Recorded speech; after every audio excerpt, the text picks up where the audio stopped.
Hello, my name is Ryan Berish, and today I will be talking about the dark sides of modern technologies, exploring the impact of hate speech, cyberbullying, and addiction in the digital age. To start off, I would like to discuss how the rapid development of technologies has changed the way that the world works. And we have become entirely reliant on almost all of our technologies, whether it's the internet, our smartphones, social media. All these things have become part of our everyday lives, and without them, we wouldn't really know what to do with ourselves. Technologies I will be discussing are the internet, smartphones, and smart devices in general, and then social media platforms. These modern technologies have created, firstly, they've created new methods of hate speech. The internet has allowed for hate speech to run rampant on platforms like Twitter, and which has in particular normalized the uses of racial slurs in everyday society, and even has an owner that encourages this type of behavior. We will also be discussing the rise of cyberbullying. Social media platforms like Instagram have become a breeding ground for cyberbullying, which can affect both children and adults. But when it comes to the youth in particular, cyberbullying has been linked to increase in mental health problems and even leading to suicide. And then finally, I would like to discuss the creation of new and existing addictions. The internet has created a place for taking advantage of people's vices, one of which is gambling. And then modern technology has also created a new form of addiction to social media platforms that we have never seen before. So firstly, I would like to discuss hate speech on social media. The normalization of hate speech on social media is largely in part because it allows people to speak without consequences for their actions.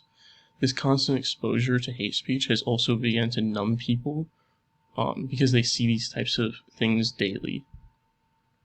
One particular event that we have seen is when Elon Musk, owner of Tesla, SpaceX, bought Twitter and took it off of the public market, which the day that he bought Twitter caused a more than 3x number of racial slurs present on Twitter daily, from 1,282 a day to 3,876 every day, as we can see in this chart as well.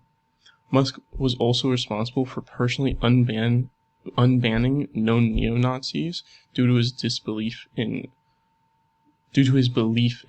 freedom of speech. Another thing that we have seen when it comes to hate speech is the Westboro Baptist Church and all of their controversies. You may have heard of this church in the past. They're most known for their hatred towards the LGBTQ community, even having their website URL titled what you can see on the screen. I don't really want to say it. They have also spread misinformation. Like we can see this ad, which is on their website, which states that God sent the coronavirus in fury because of how the world is in current society. Now, the main counter argument for hate speech on the internet is freedom of speech, actually. And what many people don't really understand is the difference between free speech. While you are free to express your beliefs in religion, political views, things like that, you are not allowed to attack people for things like race, ethnicity, sexual orientation, any of those things. You're not allowed to attack people for those, whether you're in person or online. It doesn't make it acceptable, and it doesn't actually fall under freedom of speech. The US also faces a lot of ethical concerns when it comes to regulating hate speech online. People believe it is their freedom of speech, and because of that, it's actually makes it very hard to regulate without them having a full-blown panic. Their freedoms being taken away because they believe it is their God-given right to speak whatever they have to say. And that is in comparison to countries like Germany, where in 2022 they actually arrested a 51-year-old man who violated their hate speech laws, even though he was doing hate speech online.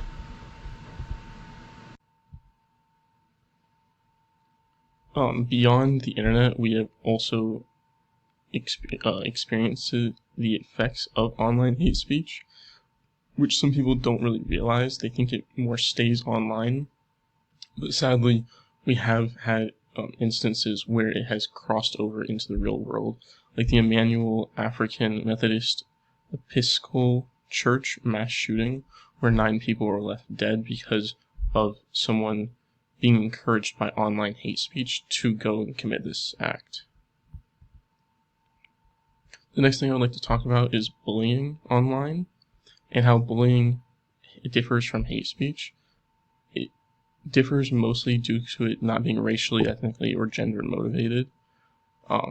Something else that is very common with online bullying in particular is it's very easy for people to hide that they are being bullied or that they are bullying others due to, again, the ability to make new accounts online and not have to worry about the consequences that you might possibly face.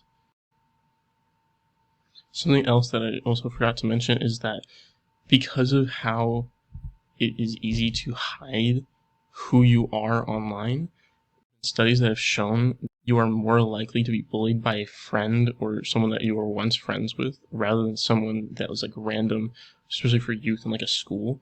But it is actually more common to be bullied by someone you are friends with that are probably hiding it under a different username that you're used to, and then they might be sending you these mean messages separately. One of the major counterarguments to bullying is normally from the older generations that believe that since they were bullied and they persevered through it, people, like current children, should be forced to do that as well and stand up for themselves because it builds character. Sadly, again, due to not knowing who is bullying them all the time, it's actually really difficult to stand up for yourself. You could type a message back, but the person really won't care unless they know that you know who they are. Sadly, this has taken a huge toll on youth mental health. According to the NIH study, participants who experienced cyberbullying were more than 4 times as likely to report thoughts of suicide or attempts as those who didn't.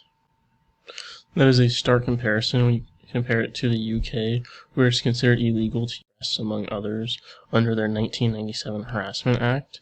But in the US, due to our complete freedom of speech, it doesn't really allow for us to have that. Then the ethical philosophy behind bullying is considered virtue ethics and states that cyberbullying is caused by aggressors who seem to have a certain lack of virtues. The last thing I would like to talk about is addictions, in particular online gambling addictions and social media addictions.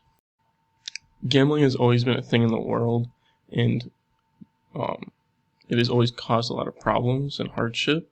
Something that a lot of gamblers might say, and you might have heard, is gamblers always quit before they're... And that is a real philosophy that some people do sadly follow. They think, oh, just one more time, I'll get lucky next time. And because of that, it is actually very addicting, and a lot of people don't really realize that. In particular, slot machines have been found to be the most addicting form of gambling because of the continuous dopamine rush that you get every time you pull the slot machine. And so it just allows people to continue going and going without really noticing that they're losing so much money.